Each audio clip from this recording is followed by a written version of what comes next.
3 દિવસ સુધી મહાપ્રભુજી મૂર્છિત થઈ ગયા.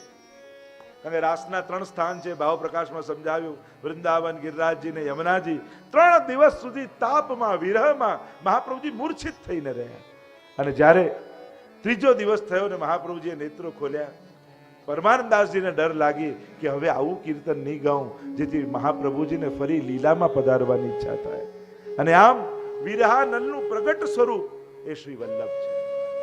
અને એટલા માટે કહ્યું, સૌભાગ્ય છે જીવનું કે ભાગ્ય ન વલ્લભ ભૂતલ આયે. ભૂતલ પર પધાર્યા છે શ્રી મહાપ્રભુજી અને સાક્ષાત વિરહનું દાન કરી રહ્યા છે. કારણ કે આ માર્ગમાં શીતલ ભાવ ઉપયોગમાં નથી આવતો. એમ કહી અને આગળ શ્રી હરિરાય મહાપ્રભુજી 7મા શ્લોકમાં આજ્ઞા કરે છે કે જીવે શું સાધન કરવું જોઈએ. કારણ કે સાધન સર્વાનું કહીએ તો ગમે તે સાધન લઈને જીવ બેસી જાય, પણ આપણા માર્ગમાં શ્રી મહાપ્રભુજીએ કયું સાધન આપ્યું છે તો એ 7મા શ્લોકમાં હરિરાયજી આજ્ઞા કરતા કહે, અષ્ટાક્ષર મહામંત્રો વક્તવ્ય ઇતિ નિશ્ચયઃ સર્વદા સર્વભાવેન તેન સર્વં ભવિષ્યતિ. શ્રી હરિરાયજી આજ્ઞા કરે, બીજા કોઈ બહુ શ્લોકો, મંત્રો, પાઠ, સ્તોત્રો ન આવડે તો જીવને આ મહામંત્ર શ્રી મહાપ્રભુજી આપેલો છે. અને એટલા માટે જીવે શું કરવું કે સર્વદા સર્વભાવ વડે અષ્ટાક્ષર મહામંત્રનું રટણ કર્યા કરવું. કારણ કે હરિરાયજી કહે છે આ મંત્રથી સર્વ સિદ્ધ થઈ જશે વૈષ્ણવને. આ જે મહામંત્ર તમને મળેલો છે, ઘણી વાર લોકો આવે, કોઈ સારો મંત્ર આપો ને એટલે ઘણાને એમ થાય કે આમ રીટ ને હુટ ને ફૂટ આવતું હોય તો લોકોને લાગે કે આ બહુ પ્રભાવશાળી મંત્ર લાગે. આમ જુદા જુદા સાઉન્ડ આવે ને એટલે એમને લાગે કે આ બહુ અસરકારક છે. અરે મહાપ્રભુજીએ તસ્માત સર્વાત મના નિત્યમ શ્રી કૃષ્ણ શરણમ મમ વદત ભીરેવ સતતમ સ્થે મિત્યે મે મતિ. મહાપ્રભુજીએ સ્પષ્ટ આજ્ઞા કરી છે કે વૈષ્ણવ તારા માટે આ મહામંત્ર છે. કયો? શ્રી કૃષ્ણ શરણમ મમ. મોટા ભાગે લોકો અષ્ટાક્ષર મંત્ર પણ ખોટો બોલતા હોય છે, ખોટો લખતા હોય છે, ખોટું વાંચતા હોય છે. ચલો અષ્ટાક્ષર મંત્ર તમને 3 ઓપ્શન આપું, એમાંથી સાચો કયો? શ્રી કૃષ્ણ શરણમ મમ, 2 બિંદી પાછળ આવે. શ્રી કૃષ્ણ શરણમ મમા, હલંત્યા યા લીટી આવે મમા. ત્રીજો શ્રી કૃષ્ણ શરણમ મમ, એટલે હલંતે નીચે આમ રેપ કાઢો. આમાં 3 માંથી સાચો કયો? પહેલો, બીજો કે ત્રીજો? પહેલો ને કે બીજો? પહેલો ને, મમ. 3 ખોટા છે. મને હતું ખોટામાંથી એક તો ગોતી જ લેશો તમે.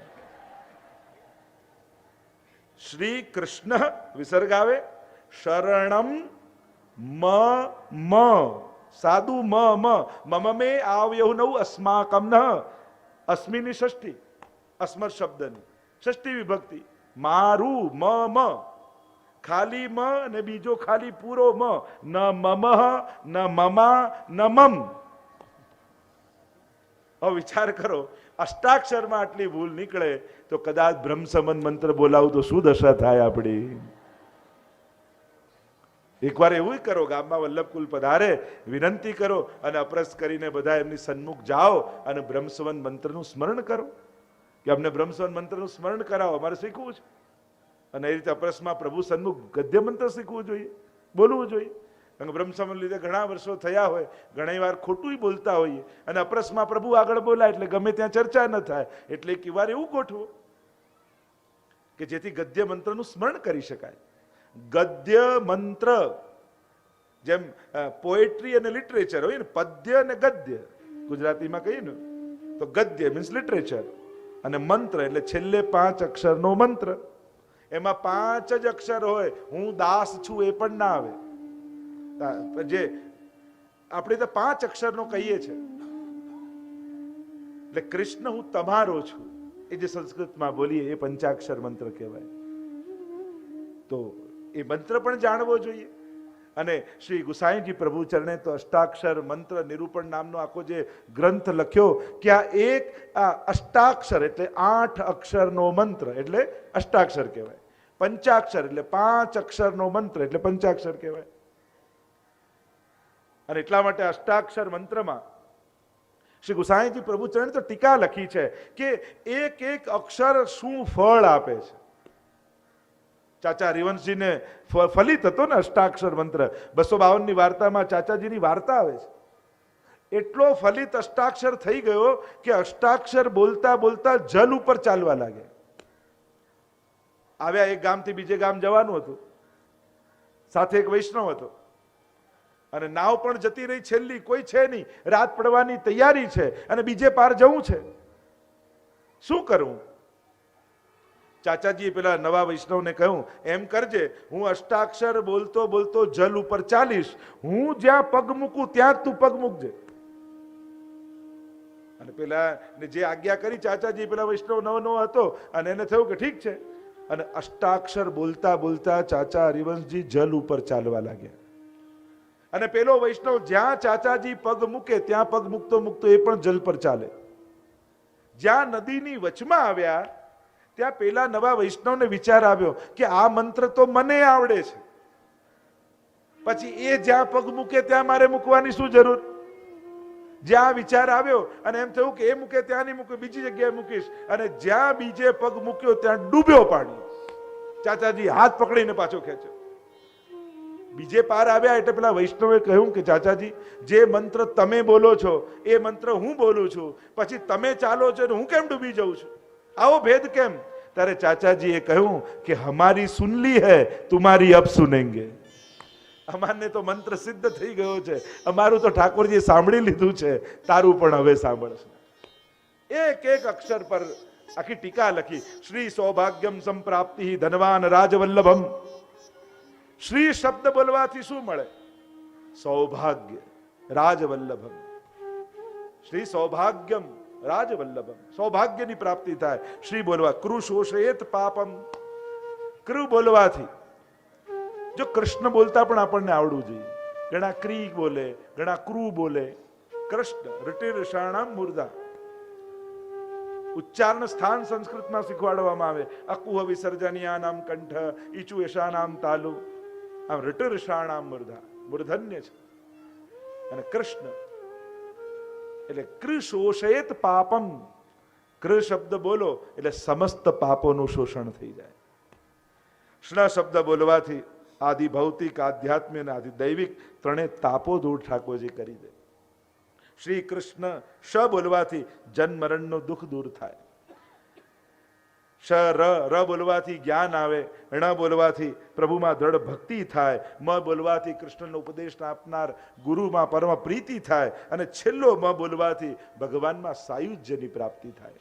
આમ શ્રી કૃષ્ણ શરણમ મમ એક અષ્ટાક્ષર મંત્ર, એ મહામંત્ર આપણે ત્યાં કહ્યો છે. એમ કહેવાય એની આખી આદિદૈવિક ભાવના વિચારી છે કે આ મંત્રનું પ્રાગટ્ય એ અષ્ટાક્ષર કે પંચાક્ષર એ લીલામાં થયું છે.